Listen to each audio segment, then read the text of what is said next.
Avant que je t'eusse formé dans le ventre de ta mère, je te connaissais, et avant que tu fusses sorti de son sein, je t'avais consacré, déclare Dieu dans Jérémie, chapitre 1, verset 5. Et si les combats, les désirs profonds et les expériences qui ont marqué ta vie n'étaient pas sans signification, et si Dieu avait placé en toi une mission qui attend d'être reconnue, acceptée et accomplie? Bien-aimé, tu n'es pas sur cette terre, par hasard. Éphésiens, chapitre 2, verset 10, affirme que nous sommes l'ouvrage de Dieu, créés en Jésus-Christ, pour des œuvres bonnes qu'il a préparées d'avance, afin que nous les pratiquions. Ton existence porte donc une intention divine, même lorsque ton chemin te paraît encore obscur. Dans ce message, nous allons découvrir 7 preuves bibliques capables de révéler que Dieu t'a véritablement confié une mission.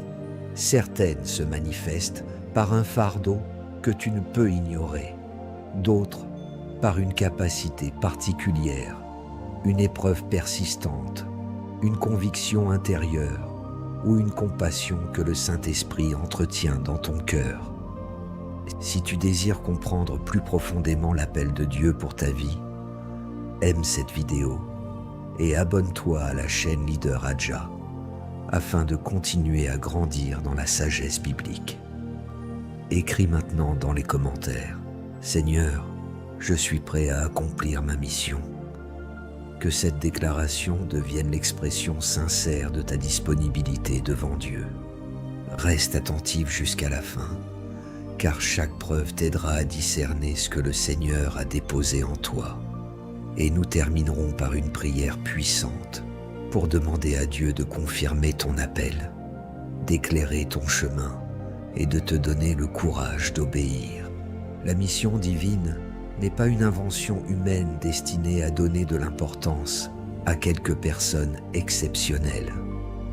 Elle trouve son origine dans le cœur de Dieu. Éphésiens chapitre 2, verset 10, révèle que nous sommes son ouvrage, créé en Jésus-Christ pour accomplir des œuvres qu'il a préparées d'avance. Cette vérité traverse toute la Bible.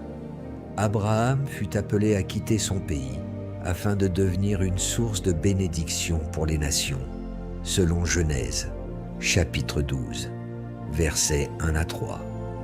Moïse fut envoyé vers Pharaon pour conduire Israël hors de l'esclavage, comme le rapporte Exode, chapitre 3, versets 7 à 10.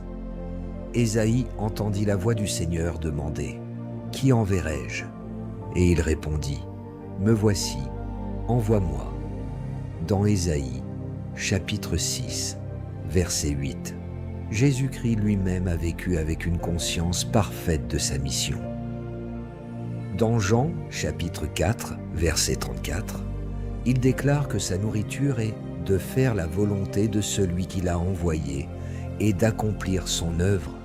Puis, après sa résurrection, il confie une responsabilité à ses disciples dans Matthieu, chapitre 28, versets 19 et 20.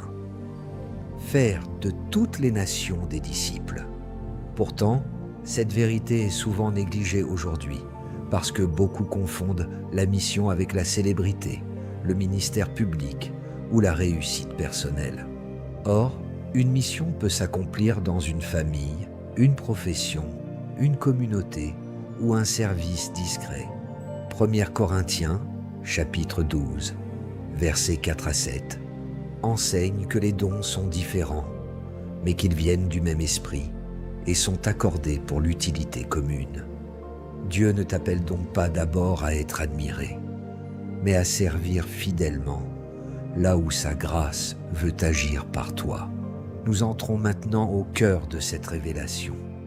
L'épreuve d'une mission divine ne se limite pas à des émotions passagères, ni à des événements spectaculaires. Elles apparaissent souvent dans les mouvements profonds du cœur, les capacités confiées par Dieu, les combats traversés et les responsabilités auxquelles tu ne peux rester indifférent. Voici la première preuve que tu dois examiner avec discernement. Première preuve biblique. Un fardeau spirituel persistant habite ton cœur. Lorsqu'une mission vient de Dieu, elle commence souvent par un fardeau que tu ne parviens pas à oublier. Il ne s'agit pas d'une inquiétude ordinaire qui disparaît avec le temps, mais d'une profonde préoccupation qui revient dans tes pensées, nourrit tes prières et te pousse à chercher une réponse. Dieu permet parfois que ton cœur soit touché par une situation précise, parce qu'il veut faire de toi une partie de la solution. Dans Néhémie, chapitre 1, versets 3 et 4. Néhémie apprend que les murailles de Jérusalem sont détruites et que son peuple vit dans l'humiliation. Il aurait pu compatir pendant quelques instants avant de poursuivre tranquillement sa vie au palais.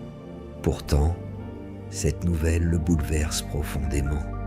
Il s'assoit, pleure, jeûne et prie devant Dieu pendant plusieurs jours. Son chagrin n'était pas une faiblesse. Il constituait la première manifestation de sa mission. Le fardeau qui l'a conduit à prier est ensuite devenu le courage qui l'a poussé à agir.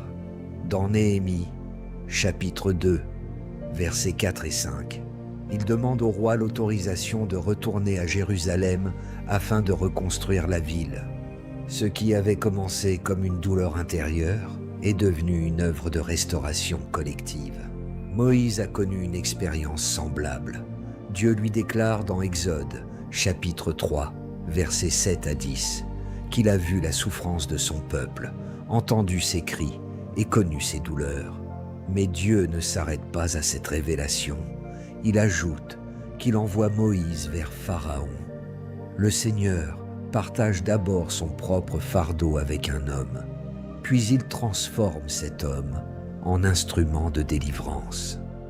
Voilà pourquoi certaines injustices te touchent plus profondément que d'autres.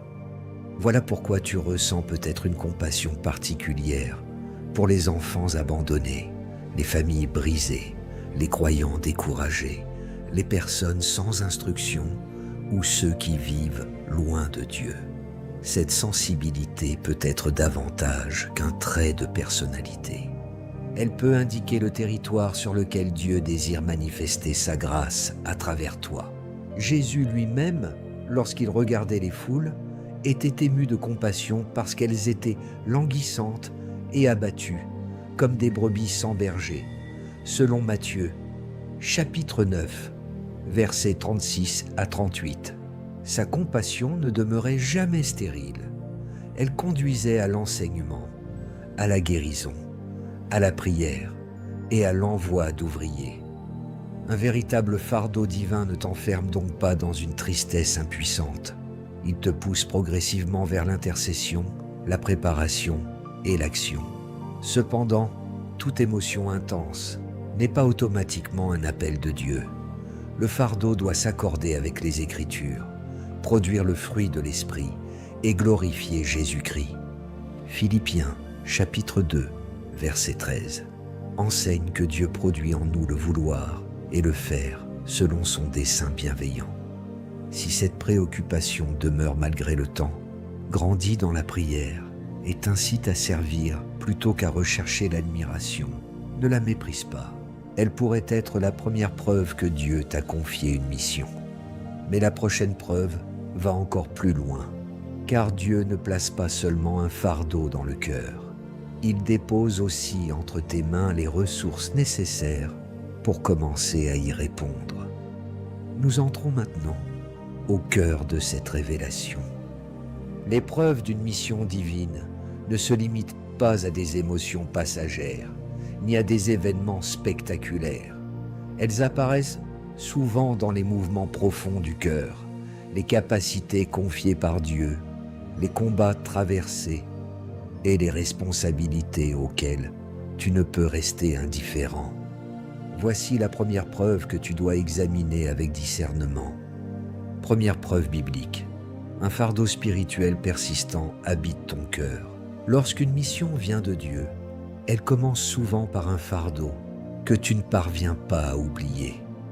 Il ne s'agit pas d'une inquiétude ordinaire qui disparaît avec le temps, mais d'une profonde préoccupation qui revient dans tes pensées, nourrit tes prières et te pousse à chercher une réponse. Dieu permet parfois que ton cœur soit touché par une situation précise, parce qu'il veut faire de toi une partie de la solution. Dans Néhémie, chapitre 1, versets 3 et 4, Néhémie apprend que les murailles de Jérusalem sont détruites et que son peuple vit dans l'humiliation. Il aurait pu compatir pendant quelques instants avant de poursuivre tranquillement sa vie au palais. Pourtant, cette nouvelle le bouleverse profondément. Il s'assoit, pleure, jeûne et prie devant Dieu pendant plusieurs jours. Son chagrin n'était pas une faiblesse. Il constituait la première manifestation de sa mission.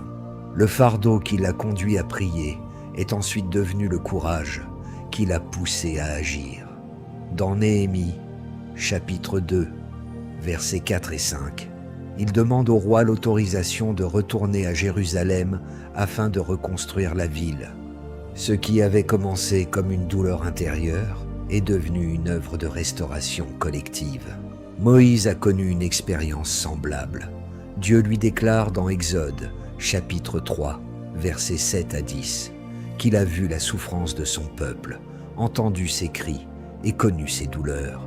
Mais Dieu ne s'arrête pas à cette révélation. Il ajoute qu'il envoie Moïse vers Pharaon. Le Seigneur partage d'abord son propre fardeau avec un homme, puis il transforme cet homme en instrument de délivrance. Voilà pourquoi certaines injustices te touchent plus profondément que d'autres. Voilà pourquoi tu ressens peut-être une compassion particulière pour les enfants abandonnés, les familles brisées, les croyants découragés, les personnes sans instruction ou ceux qui vivent loin de Dieu. Cette sensibilité peut être davantage qu'un trait de personnalité. Elle peut indiquer le territoire sur lequel Dieu désire manifester sa grâce à travers toi. Jésus lui-même, lorsqu'il regardait les foules, était ému de compassion parce qu'elles étaient languissantes et abattues, comme des brebis sans berger, selon Matthieu, chapitre 9, versets 36 à 38. Sa compassion ne demeurait jamais stérile. Elle conduisait à l'enseignement, à la guérison, à la prière et à l'envoi d'ouvriers. Un véritable fardeau divin ne t'enferme donc pas dans une tristesse impuissante. Il te pousse progressivement vers l'intercession, la préparation et l'action. Cependant, toute émotion intense n'est pas automatiquement un appel de Dieu. Le fardeau doit s'accorder avec les Écritures, produire le fruit de l'Esprit et glorifier Jésus-Christ. Philippiens, chapitre 2, verset 13, enseigne que Dieu produit en nous le vouloir et le faire selon son dessein bienveillant. Si cette préoccupation demeure malgré le temps, grandis dans la prière et t'incite à servir plutôt qu'à rechercher l'admiration, ne la méprise pas. Elle pourrait être la première preuve que Dieu t'a confié une mission. Mais la prochaine preuve va encore plus loin, car Dieu ne place pas seulement un fardeau dans le cœur, il dépose aussi entre tes mains les ressources nécessaires pour commencer à y répondre. Deuxième preuve biblique, Dieu a placé en toi des dons utiles aux autres. Dieu ne confie jamais une mission sans accorder, sous une forme ou une autre, les ressources nécessaires pour la commencer. Ces ressources peuvent être des capacités naturelles, des dons spirituels, une expérience particulière, une facilité relationnelle, une intelligence pratique ou une aptitude que les autres reconnaissent régulièrement en toi. Romains, chapitre 12, versets 6 à 8, enseigne que nous possédons des dons différents selon la grâce qui nous a été accordée. Servir, enseigner, encourager, donner, diriger ou exercer la compassion. Ces dons ne sont pas des décorations spirituelles destinées à nourrir l'orgueil. Ils sont des instruments confiés par Dieu pour répondre à des besoins précis. 1 Pierre, chapitre 4, verset 10. Demande à chacun de mettre le don reçu au service des autres, comme un bon administrateur de la grâce de Dieu. Ton don révèle donc souvent la forme que peut prendre ton service, tandis que ton fardeau indique les personnes ou les situations vers lesquelles ce service doit être dirigé. Dans Exode, chapitre 31, versets 1 à 5, Dieu choisit Betsaléel et le remplit de son esprit, de sagesse, d'intelligence et de savoir-faire pour réaliser les ouvrages du sanctuaire.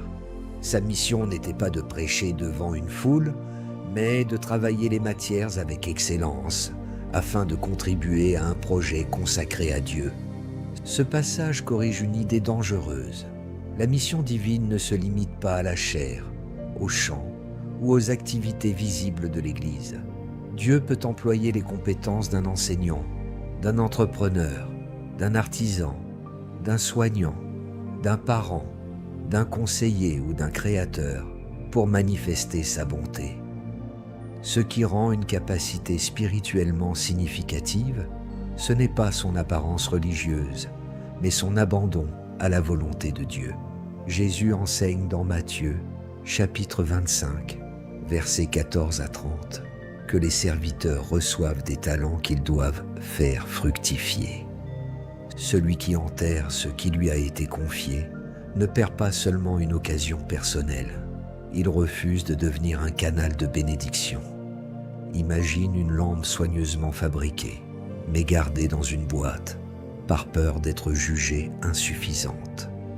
Sa lumière existe, mais personne n'en bénéficie. De la même manière, un don constamment caché par la comparaison, la peur ou la fausse humilité ne peut servir ceux que Dieu voulait atteindre. Observe donc ce que tu accomplis avec grâce, ce pourquoi les personnes viennent naturellement te solliciter et ce qui produit une édification réelle. Ne confonds toutefois pas talent et mission. Un talent peut être utilisé pour soi-même, tandis qu'un appel l'oriente vers le service, la vérité et la gloire de Dieu. Lorsque ton aptitude rencontre un besoin humain, demeure conforme aux Écritures et porte un fruit qui honore Jésus-Christ. Tu découvres peut-être une nouvelle preuve de la mission qui t'a été confiée. Troisième preuve biblique. Dieu transforme certaines blessures en instruments de consolation. Il existe des épreuves que tu n'aurais jamais choisies, mais que Dieu peut racheter et intégrer à ton service. Cela ne signifie pas que Dieu approuve le mal qui t'a blessé, ni que chaque souffrance était directement envoyée par lui. Cela signifie qu'aucune douleur abandonnée entre ses mains n'est condamnée à demeurer stérile. 2 Corinthiens, chapitre 1, versets 3 et 4. Présente Dieu comme le Père des compassions qui nous console dans nos afflictions, afin que nous puissions consoler ceux qui traversent les mêmes détresses. La consolation reçue devient ainsi une provision pour une autre personne. La cicatrice ne disparaît pas nécessairement, mais elle cesse d'être seulement la preuve d'une attaque. Elle devient aussi le témoignage de la fidélité divine. Joseph a été rejeté par ses frères, vendu comme esclave, injustement accusé puis oublié en prison. Pourtant, dans Genèse, chapitre 50, verset 20, il déclare que ses frères avaient projeté de lui faire du mal, mais que Dieu avait changé ce mal en bien pour sauver la vie d'un peuple nombreux. Joseph ne nie pas la violence subie. Il distingue clairement l'intention des hommes de l'action souveraine de Dieu. Ce discernement le libère de l'amertume et lui permet d'utiliser l'autorité reçue pour préserver des vies. Celui qui a connu l'abandon devient un protecteur. Celui qui a connu le manque devient un administrateur de ressources. Celui qui a été victime d'injustice devient un homme capable de gouverner sans vengeance. Peut-être as-tu traversé une période de solitude qui t'a appris à reconnaître la souffrance silencieuse des autres. Peut-être as-tu connu l'échec, la maladie, le rejet, une famille brisée ou une profonde confusion spirituelle. Si Dieu t'a relevé, il peut utiliser ce que tu as appris pour éclairer un chemin que quelqu'un parcourt encore dans l'obscurité. Jacques, chapitre 1, versets 2 à 4, enseigne que l'épreuve de la foi produit la persévérance et conduit vers une maturité plus profonde. Mais garde-toi de servir à partir d'une plaie encore dominée par la colère. Jésus ne t'appelle pas à transformer ta douleur en identité permanente. Il veut d'abord guérir, purifier et instruire ton cœur, afin que ton témoignage transmette l'espérance plutôt que l'amertume. Une graine enfouie dans une terre obscure pourrait croire qu'elle a été enterrée pour disparaître. Pourtant, si elle accepte le processus de germination, l'obscurité devient le lieu où ses racines se forment. De même, certaines saisons douloureuses ont développé en toi une compassion, une endurance et une compréhension que les livres seuls n'auraient pas pu produire. Lorsque ton histoire te rapproche de Jésus, t'apprend à aimer avec vérité et te rend capable de relever ceux qui souffrent. Elle peut constituer une preuve que Dieu veut faire de ta restauration un chemin de restauration pour d'autres. Quatrième preuve biblique. La providence de Dieu t'a placé près d'un besoin précis. Une mission divine se révèle parfois par le lieu, les relations et les circonstances dans lesquelles Dieu permet que tu sois placé. Esther vivait au palais à une époque où son peuple était menacé de destruction. Mardochée lui adresse alors cette parole décisive dans Esther, chapitre 4, verset 14. Peut-être est-ce pour un temps comme celui-ci qu'elle est parvenue à la royauté. Sa position n'était pas seulement un privilège, elle comportait une responsabilité. Elle possédait un accès que d'autres n'avaient pas, et cet accès devait être consacré à la protection de vies innocentes. Ce qui semblait être une réussite personnelle cachait une mission collective. Regarde avec attention l'endroit où Dieu t'a placé. Quelle personne peux-tu atteindre que d'autres ne rencontrent jamais? Quels problèmes comprends-tu de l'intérieur? Quelles portes se sont ouvertes sans manipulation? Tu te demandes peut-être pourquoi tu travailles dans cette institution, pourquoi tu appartiens à cette famille ou pourquoi certaines personnes ont été conduites vers toi. Tout n'est pas nécessairement une indication prophétique, mais certaines proximités constituent une invitation à servir. La présence de Joseph en Égypte, racontée dans Genèse, chapitre 41, versets 39 à 41, lui donna l'autorité nécessaire pour préparer une nation à la famine. Daniel fut placé au cœur d'un empire étranger, mais il y demeura fidèle et témoigna de la sagesse de Dieu, comme le montre Daniel, chapitre 6, versets 26 à 28. Dans Actes, chapitre 16, versets 6 à 10, Paul et ses compagnons voient certaines routes se fermer avant de recevoir l'appel à se rendre en Macédoine. Les portes ouvertes comme les portes fermées participent parfois à l'orientation divine. Cependant, toute opportunité n'est pas automatiquement une mission. Jonas trouva un navire allant dans la direction opposée à l'ordre de Dieu, selon Jonas, chapitre 1, versets 1 à 3. Une porte accessible peut donc être une fuite autant qu'une direction. Il faut examiner si l'occasion respecte la parole, glorifie Christ, favorise l'obéissance et produit la paix gouvernante du Saint-Esprit. Imagine un gardien placé devant une porte pendant une nuit de danger. Sa position ne semble pas glorieuse, mais sa vigilance protège toute une maison. De la même manière, ton environnement actuel peut constituer le poste depuis lequel Dieu veut employer ta fidélité. Ne méprise pas les responsabilités ordinaires. Une conversation menée avec sagesse, une décision prise avec intégrité ou une personne accompagnée dans le secret peuvent devenir des actes décisifs. Lorsque Dieu te donne un accès, une influence ou une proximité avec un besoin qui correspond à tes dons et à ton fardeau, demande-lui si ta présence à cet endroit porte une intention plus grande que ton confort. 5e preuve biblique. Ton appel reçoit des appels confirmation conformes à la parole. Dieu peut déposer une conviction personnelle dans ton cœur, mais il ne te demande pas de construire toute ta vie sur une impression incontrôlée. Une mission authentique se confirme progressivement par les Écritures, la prière, les fruits produits, les circonstances et le discernement de croyants mûrs. Samuel entendit une voix durant la nuit, sans en comprendre immédiatement l'origine. Dans 1 Samuel, chapitre 3, versets 8 à 10, Élie l'aide à reconnaître que le Seigneur l'appelle et lui apprend à répondre « Parle, car ton serviteur écoute ». Samuel avait entendu personnellement, mais l'accompagnement d'un homme expérimenté l'aida à discerner correctement. Dans Actes, chapitre 13, versets 2 et 3, le Saint-Esprit demande que Barnabas et Saul soient mis à part pour l'œuvre à laquelle il les a appelés.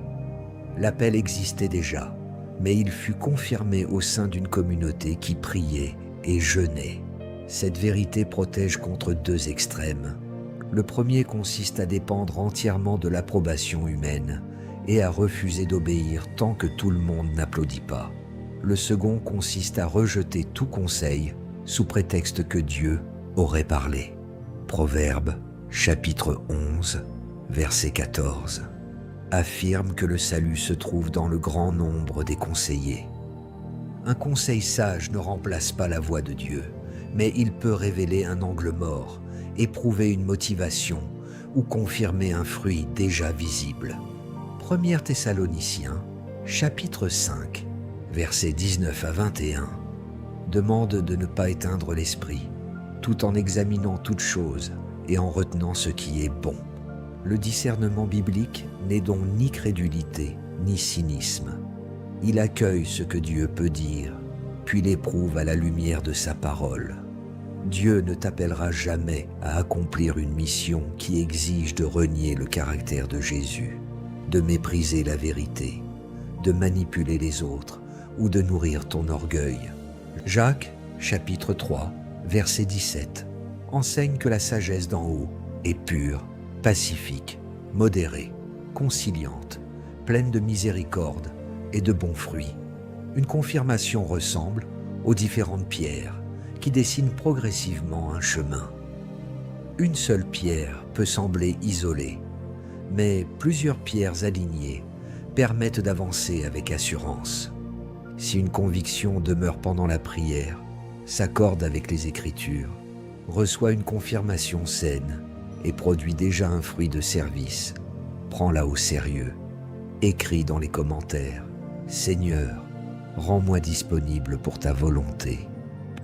Que cette phrase soit une prière d'abandon et non une simple déclaration. Car lorsque Dieu confirme une mission, il ne cherche pas une personne parfaite. Il cherche un cœur enseignable, capable d'écouter, d'être corrigé et d'avancer humblement. 6e preuve biblique.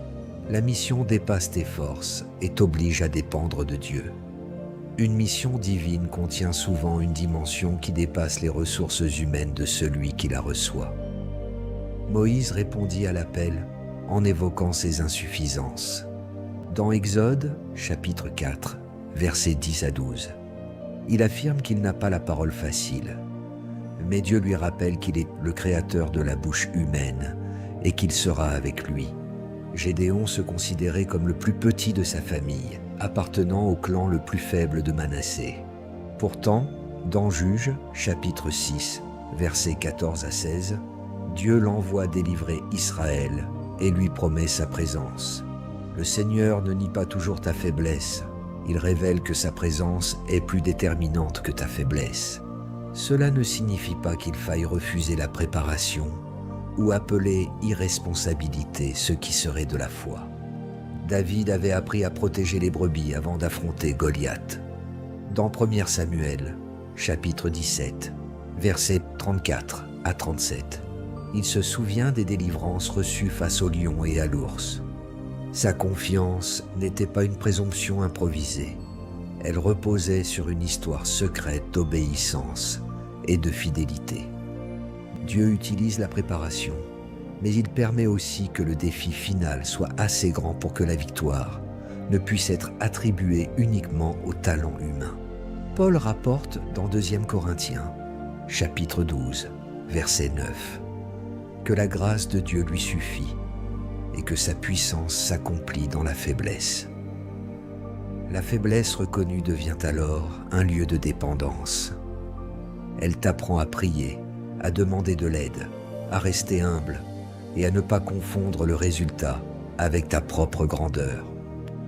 1 Corinthiens, chapitre 1, versets 27 à 29, explique que Dieu choisit souvent ce qui paraît faible, afin que personne ne se glorifie devant lui. Pense à un enfant chargé de porter un vase précieux avec son père. Le poids est trop grand pour ses petites mains, mais celle du père entoure les siennes. L'enfant avance réellement et participe véritablement. Pourtant, la sécurité du vase dépend de la force du père. Ta mission peut produire la même sensation. Tu sais que tu dois avancer, mais tu sais également que tu ne peux réussir sans l'aide de Dieu. Si ce qui brûle dans ton cœur te conduit à la prière, à l'humilité, à la croissance et à une dépendance plus profonde envers le Saint-Esprit, ne laisse pas ton sentiment d'insuffisance devenir une excuse. Il pourrait être précisément le rappel que cette mission ne sera pas accomplie par ta puissance, mais par la grâce de Dieu agissant en toi. 7e preuve biblique. Ta mission sert les autres et glorifie Jésus-Christ. La preuve décisive d'une mission authentique ne réside pas dans la visibilité qu'elle t'apporte, mais dans le service qu'elle rend et la gloire qu'elle attribue à Jésus-Christ. Dans Marc chapitre 10, verset 45, Jésus affirme que le Fils de l'homme est venu non pour être servi, mais pour servir et donner sa vie en rançon pour beaucoup. Toute mission chrétienne doit porter l'empreinte de ce Maître. Elle ne cherche pas à construire un trône personnel, mais à devenir un canal par lequel la vérité, la compassion et la justice de Dieu atteignent les autres. 1 Corinthiens, chapitre 12, verset 7, enseigne que la manifestation de l'Esprit est donnée à chacun pour l'utilité commune. Si ton projet spirituel ne laisse aucune place au bien des autres, il faut en examiner les motivations. Une mission peut aussi t'apporter une rémunération, une reconnaissance ou une influence légitime, mais ces réalités ne doivent jamais devenir son centre. Jean-Baptiste avait une véritable influence. Pourtant, il déclara au sujet de Jésus dans Jean, chapitre 3, verset 30, « Il faut qu'il croisse et que je diminue ». Cette phrase révèle la posture intérieure de tout serviteur fidèle. Le succès n'est pas que ton nom soit partout, mais que Christ devienne plus visible à travers ton obéissance. Jésus enseigne dans Jean, chapitre 15, versets 8 et 16, que le Père est glorifié lorsque ses disciples portent beaucoup de fruits et qu'il les a établis afin que leurs fruits demeurent. Le fruit d'une mission n'est donc pas seulement l'activité. Il comprend les vies édifiées, la vérité transmise, les blessures soignées, les injustices combattues, les disciples formés et le caractère de Christ manifesté. Galates, chapitre 5, versets 22 et 23, rappelle que le fruit de l'Esprit comprend l'amour, la joie, la paix, la patience, la bonté, la bienveillance, la fidélité, la douceur et la maîtrise de soi. Si ton œuvre grandit pendant que ton caractère se détruit, il faut revenir à la source. Un arbre ne mange pas ses propres fruits.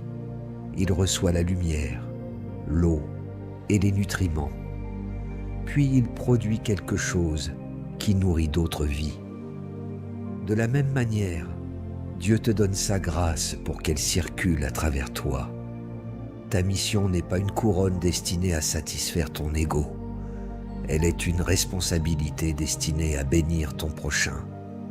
Lorsque ce que tu accomplis conduit les autres vers la liberté, la maturité, la vérité et une connaissance plus profonde de Jésus-Christ, tu tiens une preuve majeure que Dieu agit à travers toi.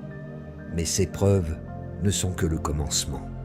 Certaines vérités moins visibles doivent encore être comprises pour que tu ne détruises pas, par précipitation ou orgueil, ce que Dieu veut bâtir avec patience. Avant d'aller plus loin, comprends ceci. Découvrir sa mission ne suffit pas. Il faut apprendre à la porter selon les principes de Dieu. Beaucoup reconnaissent leur appel, mais s'épuisent parce qu'ils veulent l'accomplir avec des méthodes contraires au caractère de Christ. Les vérités suivantes protégeront ta mission, purifieront tes motivations et t'apprendront à avancer au rythme du Saint-Esprit. Première vérité cachée. Ta communion avec Jésus précède ton activité. Dans Marc, chapitre 3, versets 13 et 14, Jésus choisit les 12 d'abord pour qu'ils soient avec lui, puis pour les envoyer prêcher. L'ordre est essentiel. Avant l'envoi vient la présence. Avant le service vient la communion. Avant de parler au nom de Jésus, il faut apprendre à écouter sa voix et à demeurer près de son cœur. Une mission exercée sans intimité avec Dieu peut conserver une apparence spirituelle tout en devenant intérieurement vide. Jean, chapitre 15, versets 4 et 5, compare le croyant à un sarment qui doit demeurer attaché au cep pour porter du fruit. Jésus précise que, séparés de lui, nous ne pouvons rien faire. Il ne veut pas simplement dire que nous ne pouvons produire aucune activité. Il enseigne que nous ne pouvons produire aucun fruit ayant une valeur éternelle, sans dépendre de sa vie. Tu peux être occupé, applaudi et visible, tout en étant spirituellement desséché. La mission n'est pas une permission de négliger la prière. Elle est une raison supplémentaire de demeurer dans la présence de Dieu. Éphésiens, chapitre 1, versets 4 et 5, enseigne que Dieu nous a choisis en Christ et destinés à être adoptés comme ses enfants. Ton identité première n'est donc pas ton titre, ton œuvre ou ton influence. Tu es d'abord une personne aimée, sauvée et adoptée en Jésus-Christ. Cette vérité te libère du besoin de prouver ta valeur par les résultats. Si une porte se ferme, ton identité demeure. Si les hommes ne reconnaissent pas ton service, le Père ne cesse pas de t'aimer. Si ton activité traverse une saison de ralentissement, ta relation avec Dieu ne perd pas sa valeur. La mise en pratique de cette vérité produit une mission plus saine. Tu ne pries plus seulement pour obtenir une stratégie. Tu pries pour connaître Dieu. Tu ne lis plus la Bible uniquement pour préparer un message. Tu la reçois comme une nourriture pour ton âme. Tu ne sers plus afin de mériter l'amour du Père. Tu sers parce que tu as déjà reçu cet amour. La mission la plus féconde naît toujours d'un cœur qui demeure avant de courir. Deuxième vérité cachée. Dieu révèle souvent la mission progressivement. Beaucoup attendent de recevoir un plan complet avant d'obéir au premier pas. Pourtant, Hébreux, chapitre 11, verset 8, déclare qu'Abraham partit par la foi sans savoir où il allait. Dieu lui donna une direction suffisante pour avancer, mais pas toutes les informations nécessaires pour contrôler l'avenir. Cette progression protège la dépendance. Si tu connaissais chaque étape, chaque rencontre et chaque résultat, tu risquerais de remplacer la foi par la maîtrise. Psaume 119, verset 105, présente la parole comme une lampe aux pieds et une lumière sur le sentier. Une lampe éclaire les prochains pas nécessairement toute la route jusqu'à l'horizon. Le silence de Dieu concernant certaines étapes ne signifie donc pas qu'il t'a abandonné. Il peut simplement t'inviter à marcher avec la lumière déjà reçue. Philippe reçut l'ordre de se rendre sur une route déserte, selon Actes, chapitre 8, versets 26 à 29. Ce n'est qu'une fois sur place que l'Esprit lui demanda de s'approcher du char de l'Éthiopien. Chaque obéissance ouvrit la compréhension de l'étape suivante. Cette vérité corrige l'idée selon laquelle la clarté totale devrait précéder toute action. Dieu donne parfois la clarté en chemin. Jean, chapitre 16, verset 13, enseigne que l'esprit de vérité conduit dans toute la vérité. Conduire implique un mouvement, une relation et une progression. Tu n'as peut-être pas encore compris l'ampleur de ta mission, mais tu peux déjà servir fidèlement, développer ton don, pardonner, apprendre et répondre aux besoins placés devant toi. Le bénéfice spirituel de cette progression est immense. Elle forme la patience, détruit l'illusion du contrôle et t'apprend à reconnaître la voix de Dieu dans les décisions quotidiennes. Ne méprise pas une petite instruction parce qu'elle paraît éloignée de la grande vision. L'arche de Noé fut construite planche après planche. La muraille de Néhémie fut relevée pierre après pierre. Ta mission se clarifiera souvent obéissance après obéissance. Troisième vérité cachée. Les saisons cachées ne sont pas des saisons inutiles. David reçut l'onction royale dans 1 Samuel, chapitre 16, versets 12 et 13. Mais il ne monta pas immédiatement sur le trône. Il retourna servir, affronter des dangers, accompagner Saül et traverser le désert.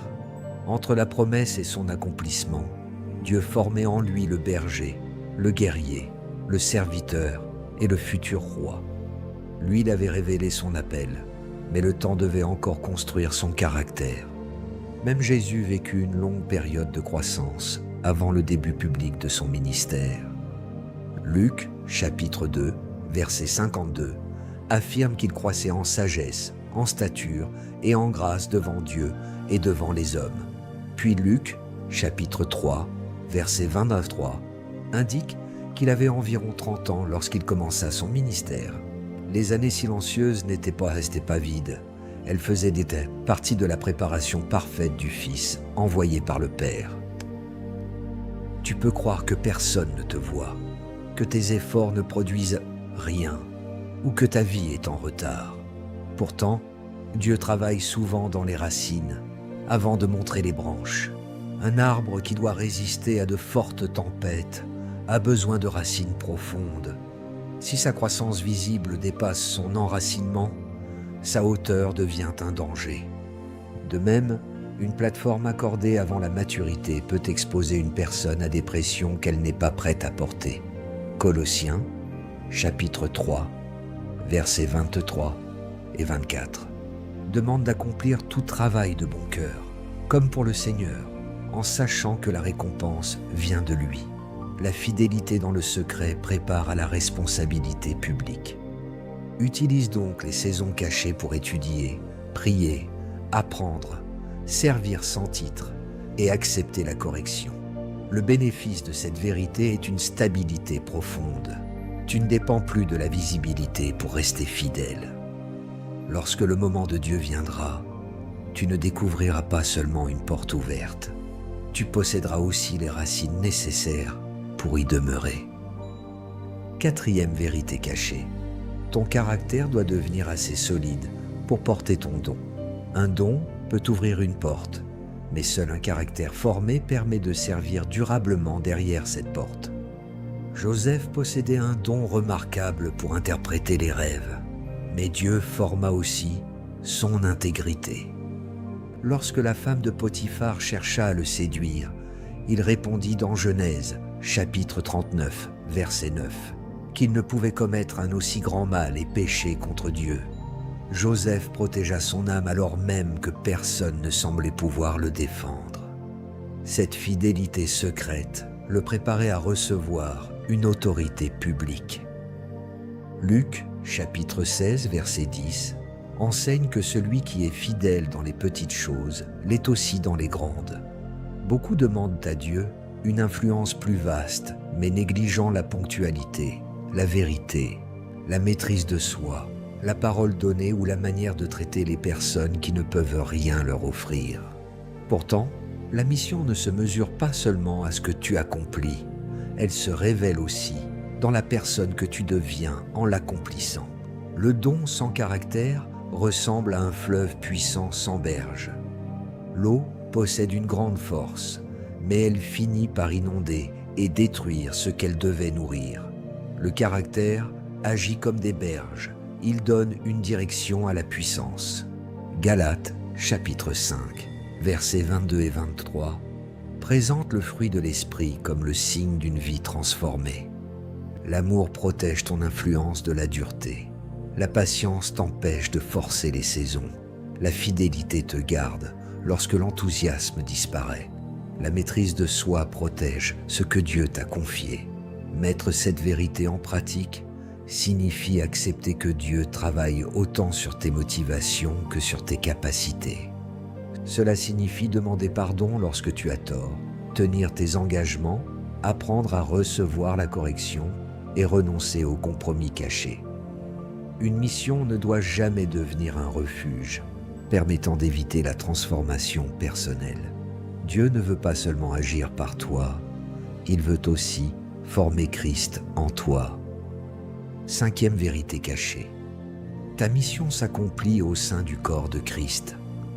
1 Corinthiens, chapitre 12, versets 14 à 21, explique que le corps ne se compose pas d'un seul membre, mais de plusieurs. L'œil ne peut dire à la main qu'il n'a pas besoin d'elle, et la tête ne peut rejeter les pieds. Cette image détruit le mythe du serviteur autosuffisant. Même lorsqu'un appel paraît personnel, son accomplissement implique souvent des personnes aux dons complémentaires. Moïse avait besoin d'Aaron, de Josué, de Hur et des anciens. Paul servait avec Barnabas, Silas, Timothée, Luc, Priscille et Aquilas. Dans Actes, chapitre 18, versets 24 à 26, Priscille et Aquilas prennent Apollos avec eux et lui exposent plus exactement la voie de Dieu. Apollos était éloquent et instruit, mais il avait encore besoin d'accompagnement. Sa capacité n'annulait pas son besoin de recevoir. L'isolement peut parfois naître d'une blessure, mais il peut aussi cacher de l'orgueil ou la peur d'être corrigé. Ecclésiaste, chapitre 4, versets 9 et 10, enseigne que deux valent mieux qu'un, car si l'un tombe, l'autre le relève. Une équipe saine ne diminue pas ton appel, elle le protège. Elle apporte des perspectives différentes, partage les charges et empêche que toute l'œuvre dépende d'une seule personne. La mise en pratique exige du discernement. Collaborer ne signifie pas ouvrir ton cœur à n'importe qui ni abandonner la responsabilité reçue. Jésus pria avant de choisir ses disciples, selon Luc chapitre 6, versets 12 et 13. Demande donc à Dieu de t'entourer de personnes fidèles, capables de dire la vérité, de prier avec toi et de servir sans rivalité.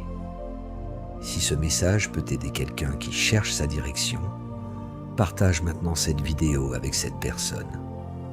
Tu contribueras peut-être à confirmer une mission que Dieu fait naître silencieusement dans son cœur. 6e vérité cachée. L'obéissance présente ouvre la compréhension future. Certaines personnes demandent continuellement une nouvelle parole, tout en négligeant la dernière instruction reçue. Pourtant, Jésus déclare dans Jean, chapitre 7, verset 17, que celui qui veut faire la volonté de Dieu reconnaîtra si son enseignement vient de Dieu. La disposition à obéir précède souvent une compréhension plus profonde. Dieu ne révèle pas toujours davantage pour satisfaire la curiosité. Il éclaire ceux qui désirent mettre sa vérité en pratique. Dans Luc, chapitre 5, versets 4 à 6, Jésus demande à Simon d'avancer en eau profonde et de jeter les filets. Simon avait travaillé toute la nuit sans rien prendre, mais il répond qu'il jettera le filet sur la parole de Jésus. L'obéissance précède la pêche miraculeuse.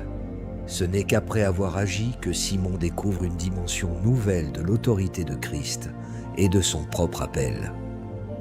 Jacques, chapitre 1, verset 22, demande de mettre la parole en pratique et de ne pas se contenter de l'écouter.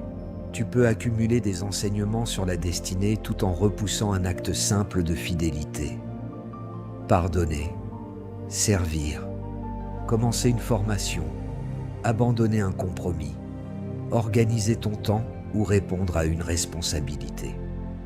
L'obéissance tardive finit par produire un brouillard spirituel, car le cœur s'habitue à entendre sans agir. Cette vérité libère de la paralysie.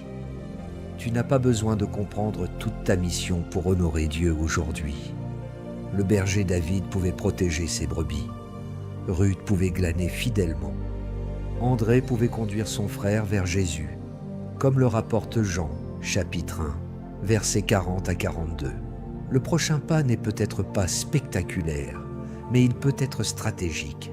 Obéis à la lumière reçue, et Dieu saura t'accorder la lumière nécessaire pour la suite. 7e vérité cachée. La mission trouve son accomplissement en Jésus, et non dans ta renommée. Paul déclare, dans Actes, chapitre 20, verset 24, qu'il ne fait aucun cas de sa vie, pourvu qu'il accomplisse sa course et le ministère reçu du Seigneur Jésus.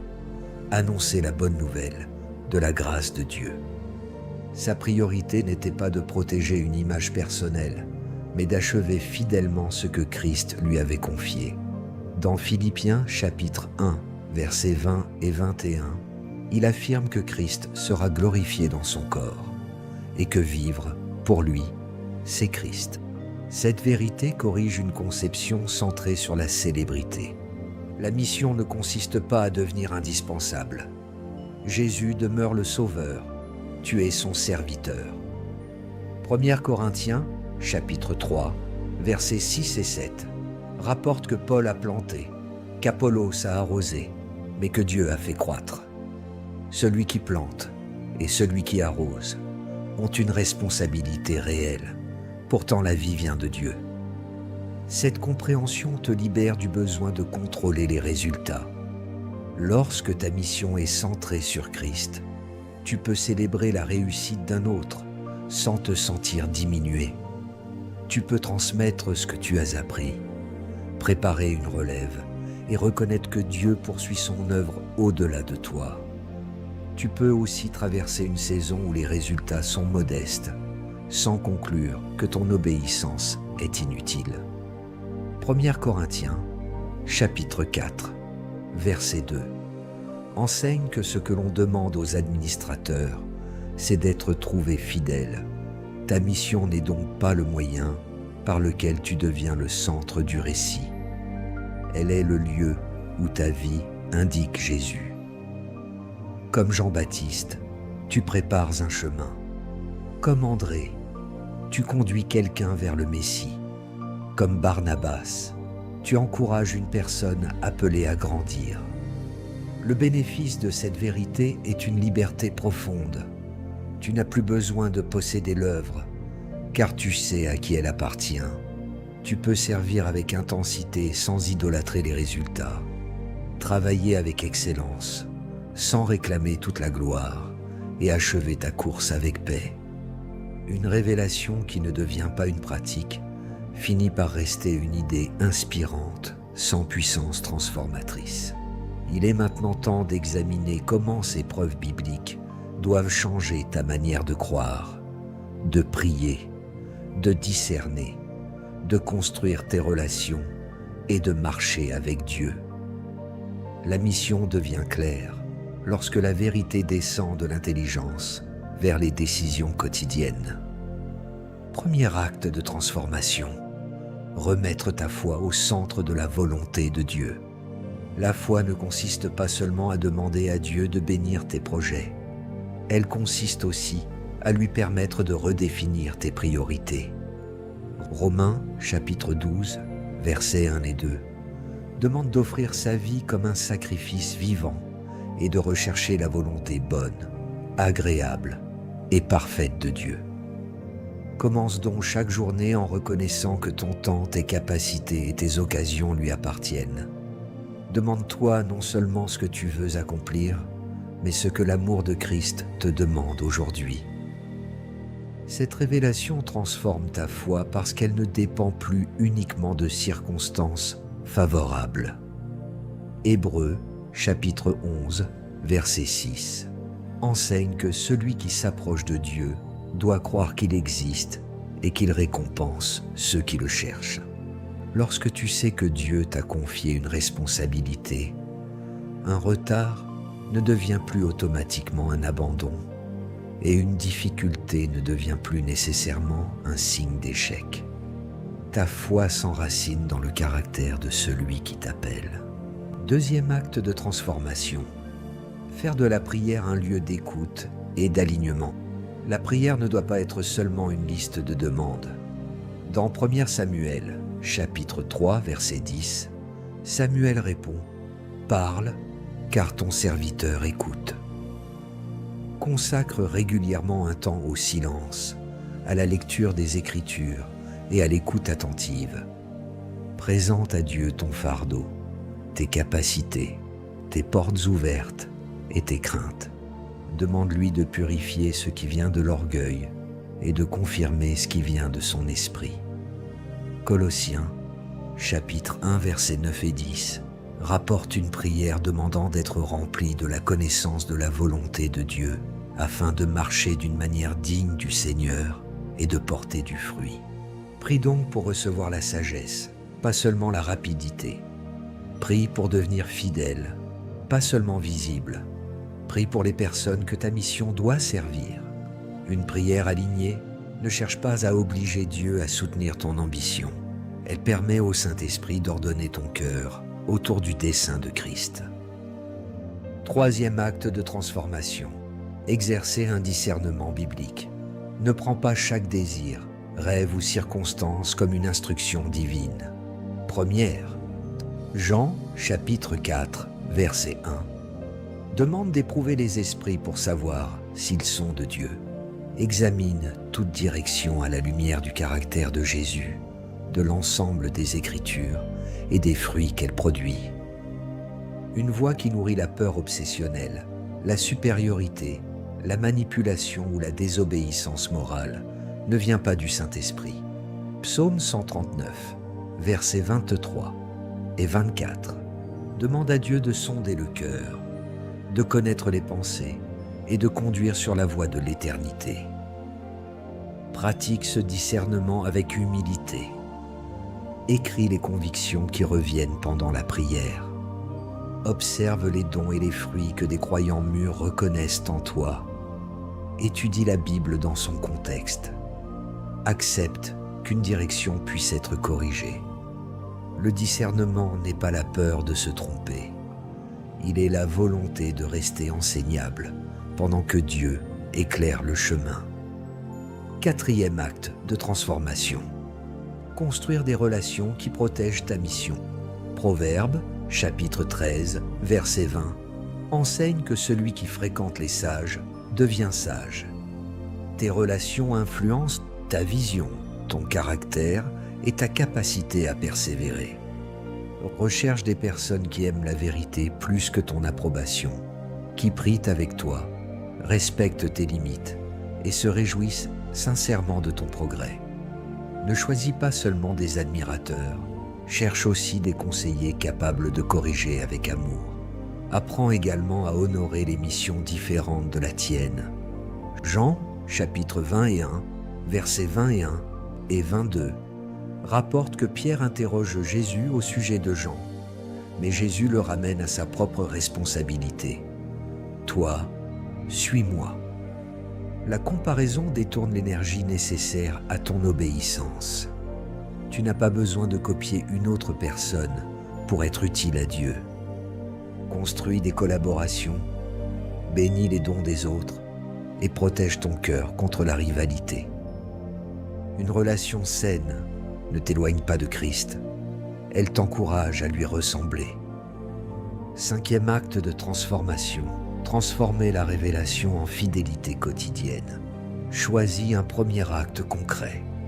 Si Dieu te donne un fardeau pour les personnes découragées, commence à en accompagner une avec sagesse.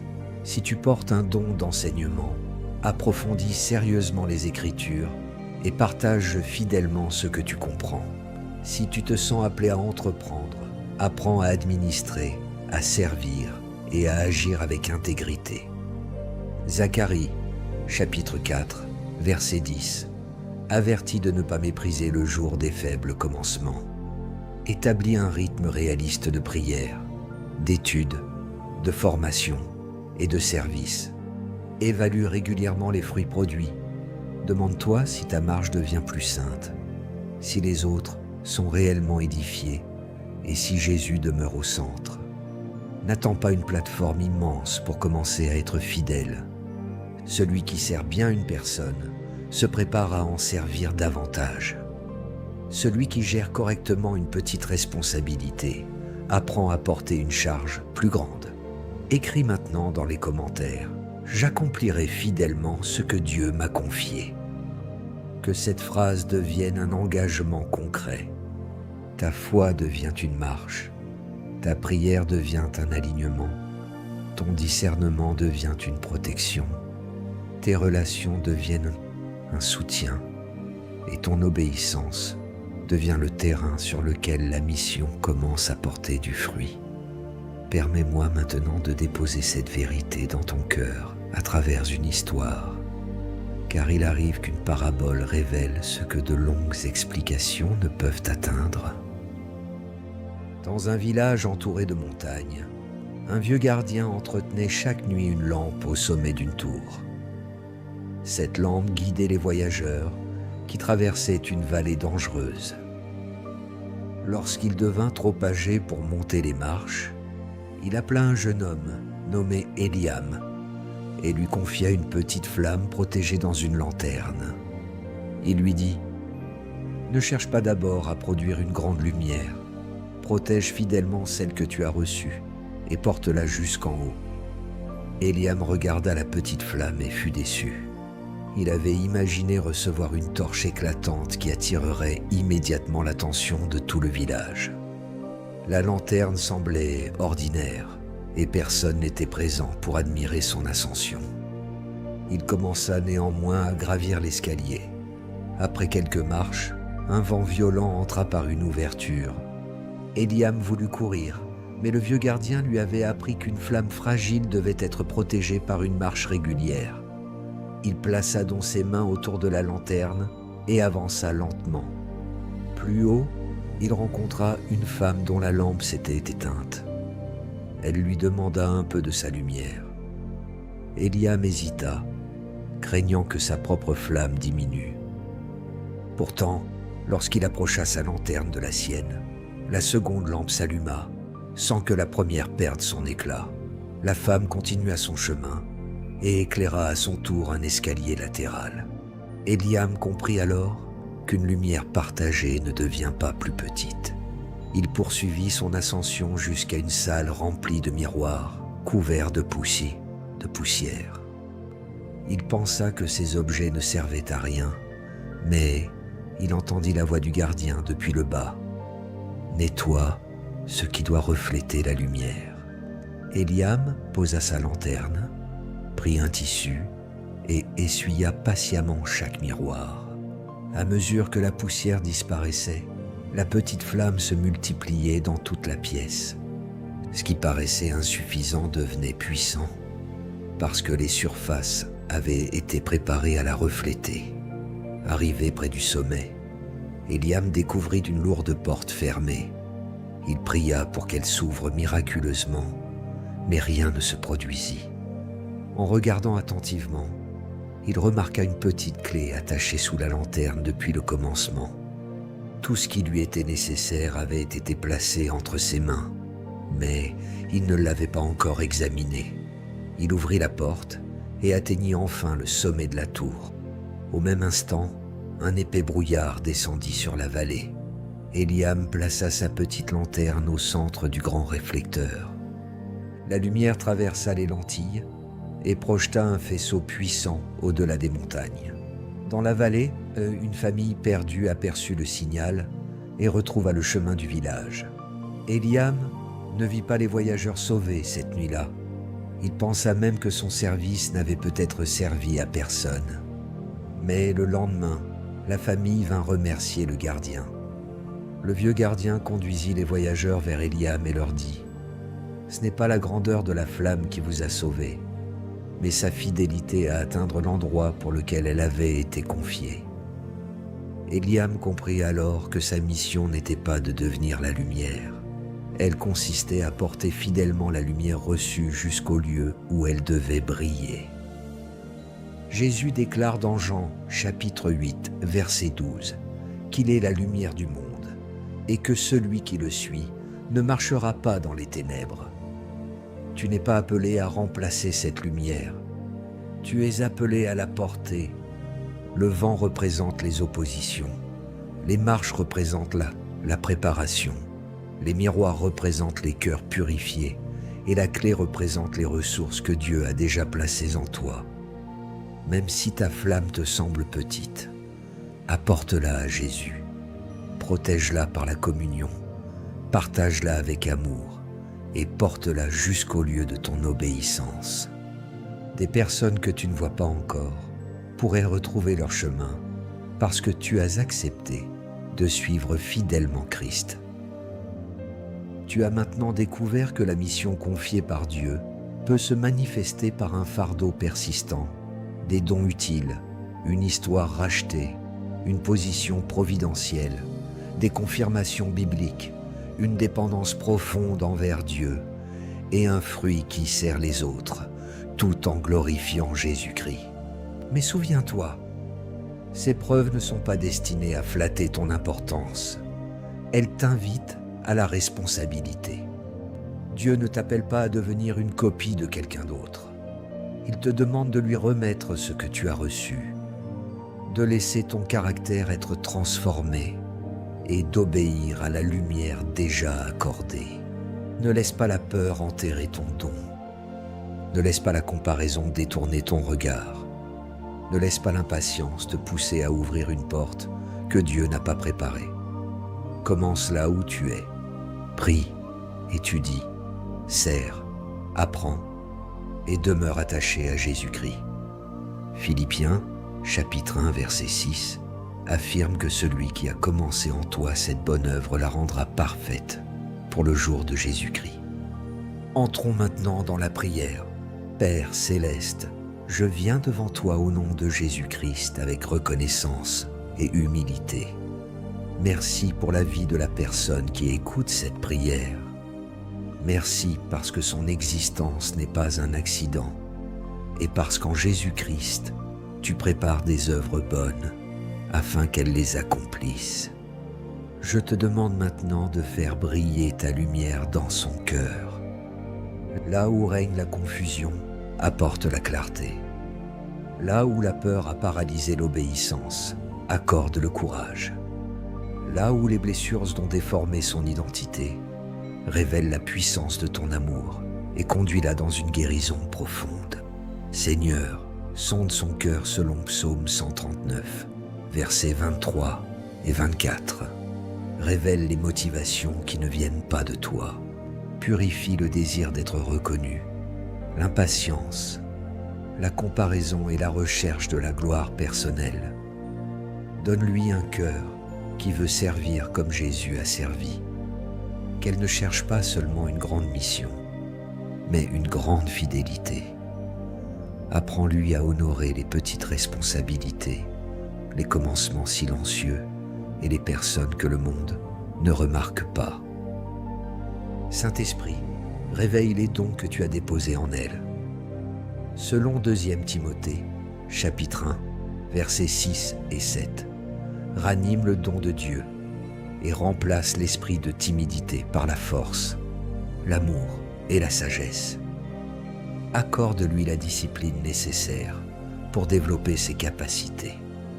Mets sur son chemin des enseignants, des conseillers et des compagnons fidèles. Protège-la des relations qui nourrissent la confusion, la compromission ou la rivalité.